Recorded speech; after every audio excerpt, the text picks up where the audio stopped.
کئی مورخین نے لکھا ہے کہ ایک دفعہ ایک بادشاہ اپنے ملک میں گشت کرتے ہوئے ایک گاؤں میں پہنچا تو اسے پیاس محسوس ہوئی۔ بادشاہ ایک گھر کے دروازے پر پہنچا اور پانی مانگا۔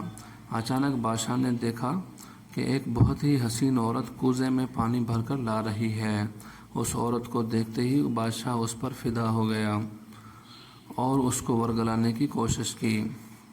اتفاق کی بات تھی کہ وہ عورت بادشاہ کو پہچانتی تھی۔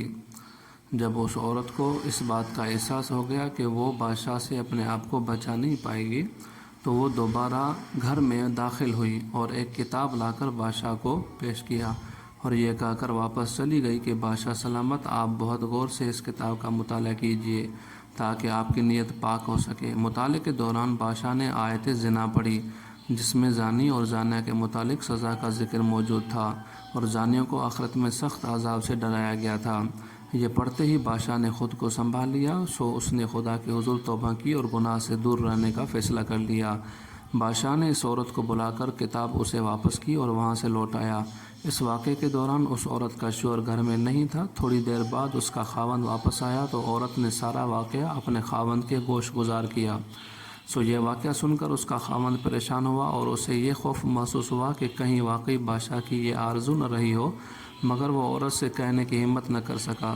چند دن تک سوچتا رہا۔ عورت نے اپنے شوہر کی موجودگی میں تمام رشتہ داروں کو یہ واقعہ سنایا۔ سب رشتہ دار اس فیصلے پر پہنچے کہ اس معاملے کو بادشاہ کے حضور لے جایا جائے۔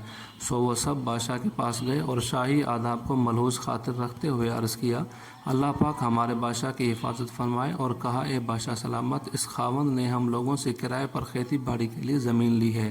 وعدے کے مطابق اس نے کھیتی باڑی کی اور اب اس زمین کو معطل کر رکھا ہے، اور اب یہ عالم ہے کہ یہ نہ تو اس میں کھیتی باڑی کرتا ہے اور نہ ہی ہمیں زمین واپس لوٹاتا ہے، جبکہ زمین رہنے کی وجہ سے ضائع ہو جاتی ہے۔ یہ سن کر بادشاہ نے خاوند سے دریافت کیا کہ ایسی کون سی چیز ہے جس نے تمہیں اس زمین میں کھیتی باڑی سے روک رکھا ہے؟ جواب میں خاوند نے کہا کہ میرے علم میں آیا ہے کہ ایک شیر میری زمین میں رہنے لگا ہے۔ مجھے اس کا خوف ہے کیونکہ میں جانتا ہوں کہ میں اس شیر سے لڑنے کی قدرت نہیں رکھتا، اس لیے اس کے نزدیک جانے کی ضرورت نہیں کرتا۔ اس بات کا سنتے ہوئے بادشاہ سلامت اور کھیتی کرو، تمہاری زمین میں اب کبھی بھی شیر نہیں آئے گا۔